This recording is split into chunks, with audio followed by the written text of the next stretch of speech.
Hello, everybody, and welcome back to MechWarrior 2, the greatest video game that was ever made. I'm going to be showing a few features of the game.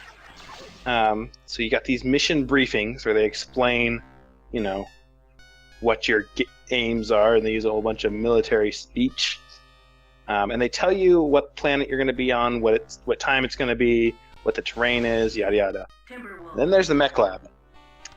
The Mech Lab is where you can customize your mech. You can select your mech and customize it.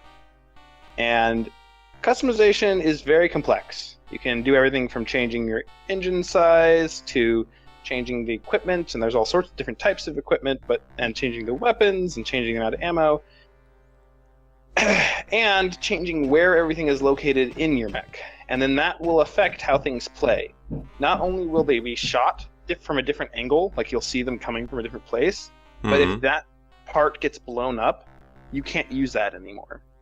Oh, okay. So it's pretty deep. And it's once again, it's all made to mimic this tabletop game, BattleTech, which had all of these, or most of these features in it, and was describing the same universe. The whole thing where you decide where a particular part is, or what is there, and if it gets blown up, it doesn't work anymore. It's actually been in a whole bunch of mech games. Oh, sure. But this was 1993 or whatever. Yeah, definitely.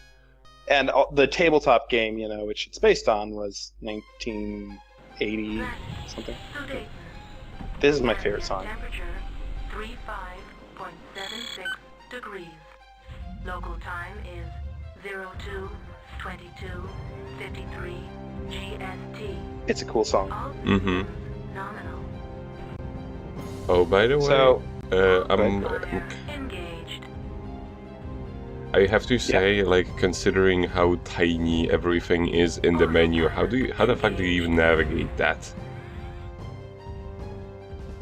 What do you mean? On your computer? Because people may not know this, but the actual resolution of the menus is 320 on 240. We zoom it in all the way in, so it actually fills up the screen, but yeah.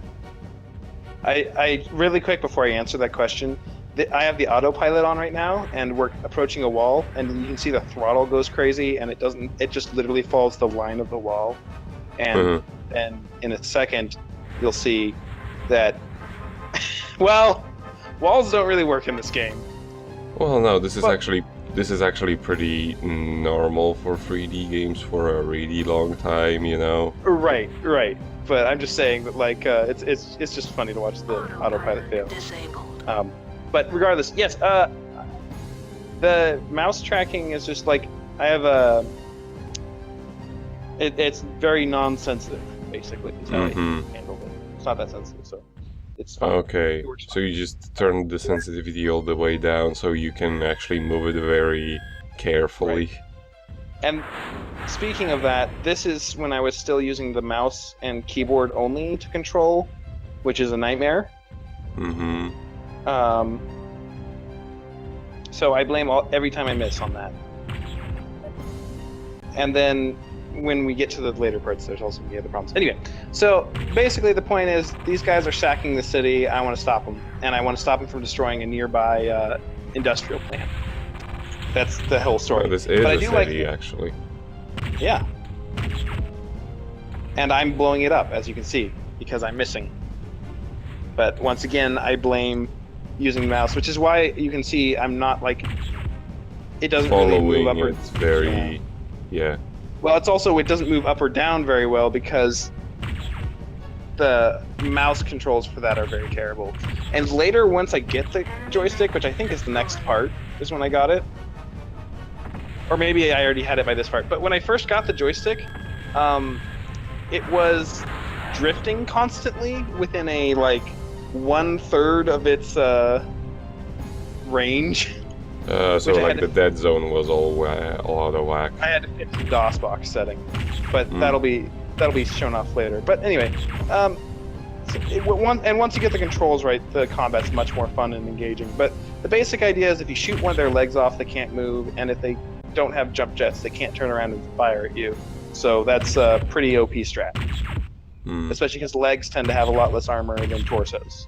So it's a lot easier to blow off one leg than it is to blow up the whole torso. And once one leg is done, then they pretty much cannot move. Right. And so those weapons are long-range missiles, which we've seen before.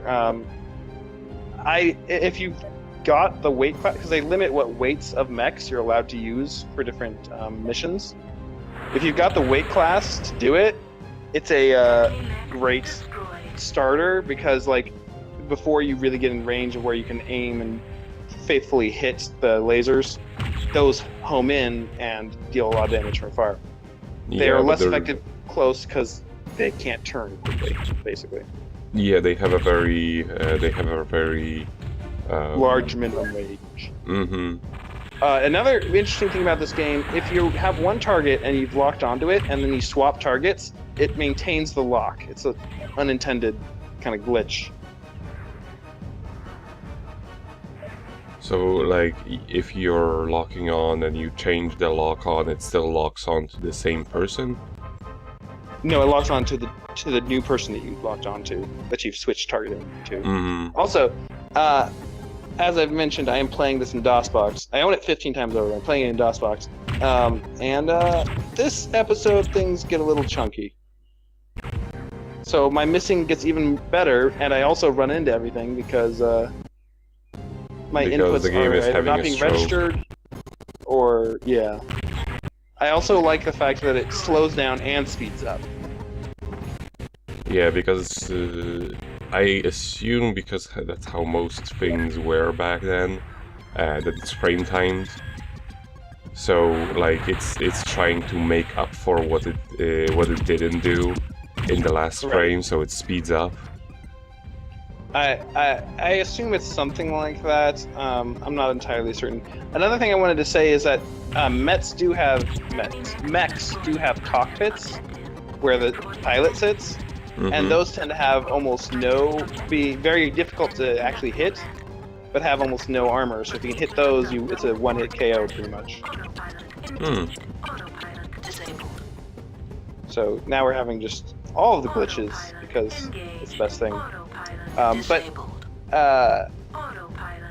Yeah, just remember when I was looking through the wall there? Yeah. Those kinds of problems are going to happen constantly. Well, that's... The depth of things and rendering isn't always well aligned. I mean, I don't even think that at this point in time they even had something like Z buffering. That's something that they came up with around the time of Nintendo 64, and even on the PlayStation 1 there is no such thing, which is why everything just warps around on angles. Yeah, well, it's problematic here. Oh, and here we just have the walk to your dropship, which looks kind of neat. But and in the next part, I'll explain more about how this game works and talk less about the fact that I'm controlling it weirdly.